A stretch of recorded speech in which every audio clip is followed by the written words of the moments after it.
Hey guys, Jai Jagannath. Welcome to my channel. This is Mr. Colorman Official.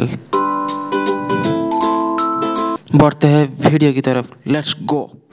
ଏବେ ଏହି ଡ୍ରଇଂଟିକୁ ମୁଁ 10 ଟଙ୍କିଆ walks କଲରରେ colour କରିବି. ଚାଲନ୍ତୁ ଏବେ ଆମେ କରିବା. ତ ପ୍ରଥମେ ତାକୁ ମୁଁ ଖୋଲି ନେଲି କଲର୍ ଗୁଡ଼ାକ. ଏବେ ଦେଖନ୍ତୁ ମୁଁ ଏବେ ବ୍ରାଉନ୍ କଲର୍ ନେଇକି ହାଲକା ହାଲକା ବ୍ରାଉନ୍ କରୁଛି ଫେସ୍ଟାକୁ.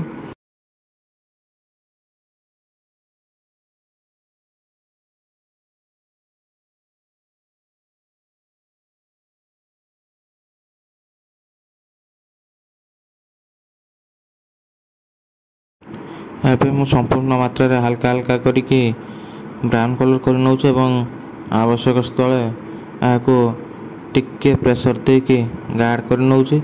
ଯେଉଁ ଜାଗାରେ ଆବଶ୍ୟକତା ଅଛି, ତ ନାକ ପାଖରେ, ଓଠ ପାଖରେ ବା ବେକ ପାଖରେ ଯେଉଁ ଜାଗାରେ ଆବଶ୍ୟକତା ହେଉଛି ସେଇ ଜାଗାରେ ମୁଁ ଏବେ ତାକୁ ଗାର୍ଡ଼ କରିକି ଟିକେ ବ୍ରାଉନ୍ କରୁଛି. ନହେଲେ ଅନ୍ୟ ସବୁ ଜାଗାରେ ହାଲକା ହାଲକା କରୁଛି ବ୍ରାଉନ୍ କଲର୍.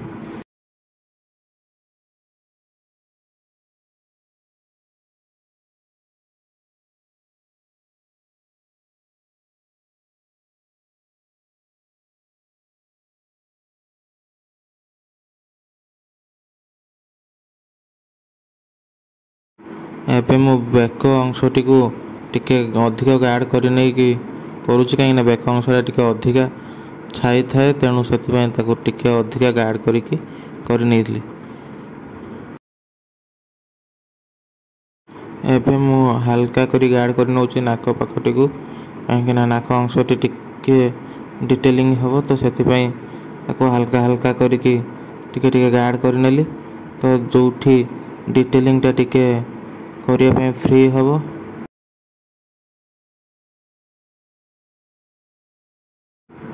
ଏବେ ମୁଁ ଚୁଟି ଅଂଶଟିକୁ ଗାର୍ଡ଼ ବ୍ରାଉନ୍ କଲର୍ କରି ନେଉଛି. ଆପଣ ଦେଖିନିଅନ୍ତୁ ମୁଁ କେମିତି ଏବେ ମୁଁ ଚୁଟିଟିକୁ ଗାର୍ଡ଼ ବ୍ରାଉନ୍ କଲର୍ କରି ନେଉଛି.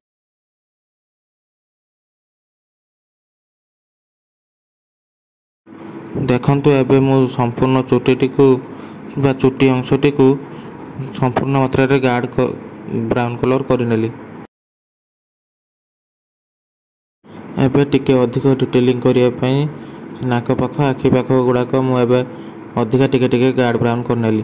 ତ ତା ସହିତ ଏବେ ମୁଁ ବଡି ଟୋନ୍ କଲର୍ଟିକୁ ସମ୍ପୂର୍ଣ୍ଣ ମୁହଁରେ କଲର୍ କରୁଛି.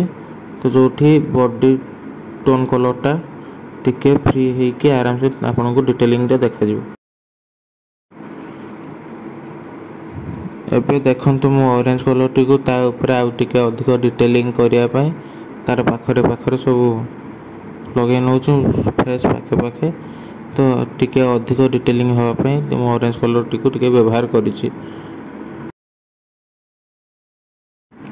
ଦେଖନ୍ତୁ ଏବେ ମୁଁ ଓଠଟିକୁ ପିଙ୍କ କଲର୍ କରି ନେଇଛି. କେମିତି ଦେଖନ୍ତୁ ପିଙ୍କ କଲର୍ କରିଛି. ଦେଖନ୍ତୁ ଏବେ ମୁଁ ଆଖି ଏବଂ ଆଇବ୍ରୋ ଦୁଇଟିକୁ କେମିତି ବ୍ଲାକ୍ କଲର୍ରେ ସେପ୍ ଦେଉଛି ଦେଖନ୍ତୁ. ଏବଂ ତାପରେ ମୁଁ ଚୁଟି ଅଂଶଟିକୁ ବ୍ଲାକ୍ କଲର୍ରେ ମଧ୍ୟ ସେପ୍ ଦେଉଛି, ପୁରା ଯେମିତି ଡିଟେଲିଂ କ୍ଲିଅରଲି ଆପଣ ଜଣାପଡ଼ିବ. ତ ଦେଖନ୍ତୁ କେମିତି ଏବେ ହେଉଛି ବ୍ଲାକ୍ କଲର୍ ଚୁଟି ଅଂଶଟିକୁ ଏବେ ମୁଁ ବ୍ଲାକ୍ କଲର୍ରେ ଡିଟେଲିଂ କରୁଛି.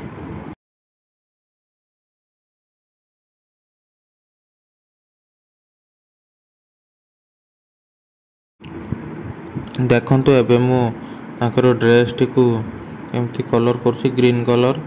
ତ ଡ୍ରେସ୍ଟାକୁ ମୁଁ ହାଲକା ଗ୍ରୀନ୍ କଲର୍ ପ୍ରଥମେ କରି ନେଉଛି. ତ ଏହା ଉପରେ ଆଉ ଗୋଟେ ଡିଟେଲିଂ କଲର୍ କରିବା ପାଇଁ ଖାଲି ହାଲକା ହାଲକା ପ୍ରଥମେ ଗ୍ରୀନ୍ କରିନେଲି. ତ ତା ଉପରେ ଆଉ ଗୋଟେ ଗାର୍ଡ଼ ଗ୍ରୀନ୍ କରିବି ଗାର୍ଡ଼ କଲର୍ର. ତ ଦେଖନ୍ତୁ ଏବେ କେମିତି କରୁଛି.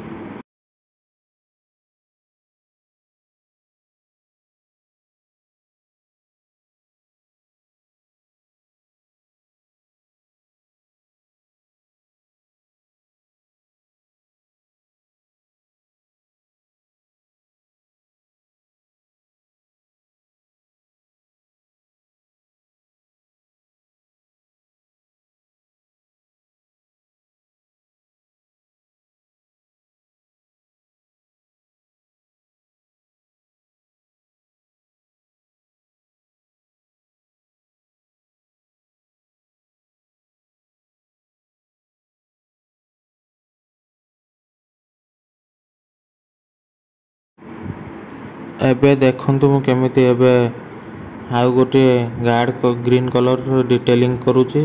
तो संपूर्ण मात्रा लाइट ग्रीन कर साइला परे ता ऊपर एबे मु हल्का हल्का गार्ड कलर व गार्ड ग्रीन कलर को ता ऊपर डिटेलिंग पई व्यवहार करूची।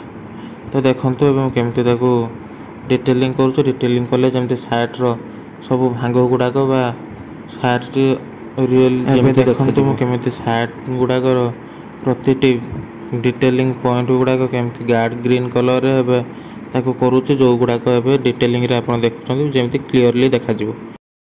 एबे देखंतु संपूर्ण डिटेलिंग टी हेई जाईछि। तो एबे संपूर्ण मात्रा रे चित्रटी सरी जाईछि। तो एबे देखंतु कि चित्रटी केमिति होउछि लागुछि केमिति लागुछि आपण माने कमेंट रे निश्चित कहिबे।